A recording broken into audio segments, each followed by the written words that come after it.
Now tomorrow, February 15th, is the 50th anniversary of the fall of Singapore to the Japanese in World War II. Singapore was the stronghold of the Allied forces in Southeast Asia, and it was considered to be impregnable.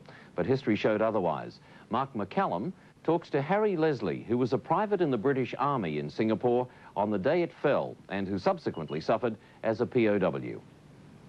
Private Harry Leslie's timing was rotten. He arrived in Singapore on January the 29th and saw action a week later. I was wounded there, and I was then sent to Singapore Hospital on the 14th of February, the day before capitulation. Was there much resistance from Allied troops in Singapore? There was only the action that I was in, and the first thing that happened, we were retreating since we went into action, and I would say that it was a very short period of action, only 8 days.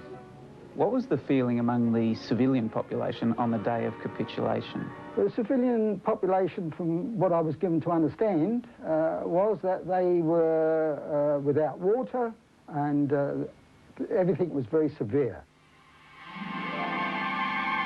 50,000 civilians and 10,000 Allied troops were killed or injured in the all-planned defence of Singapore. 130,000 troops surrendered. Among them, Harry Leslie was sent to Changi prison.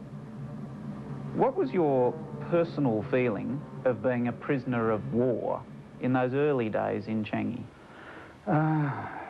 It was like being in a complete vacuum. My feelings were uncertain whether I was going to survive, but I always had a feeling that we'll survive. The war will be over. Everyone was saying, well, it won't be long, they'll start to come back. The war will be over soon. This was, however, mere naive optimism. Harry was to be used as slave labour for the next 3.5 years. At one stage, he was wrongly accused of theft and tortured for 3 months. We were beaten with their rifles and bayonets and kicked. How long did these sessions of beating and kicking go on? Every day for about an hour. The fall of Singapore had a profound psychological effect on Australia. Suddenly, we really were in danger of invasion from the north, and many of those sent to defend us were now either dead or in prisons in miserable conditions. What about the hunger aspect of being a prisoner of war? The rations were meagre. There were times when they were winning the war and they had sufficient rations, they gave us a little bit more.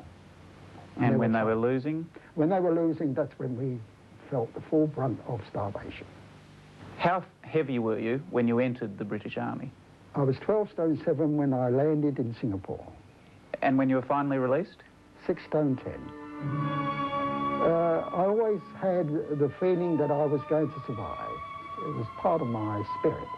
But unfortunately, on the last camp that I was in, where it was really horrific, they were dying every day, gangrene, just dysentery, and we were on the bare ground. It was just unbelievably horrific.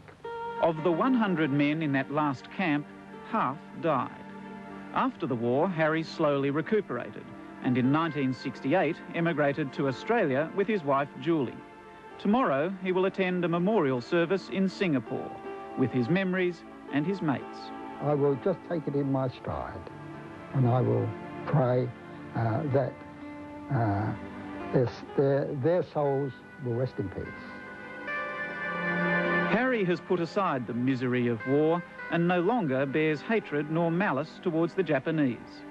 I have not forgotten, but I have a nature where I feel that we should let our future generations know how we suffered, but not to bear the hatred and always have that feeling of hatred. Otherwise, the world will never get on.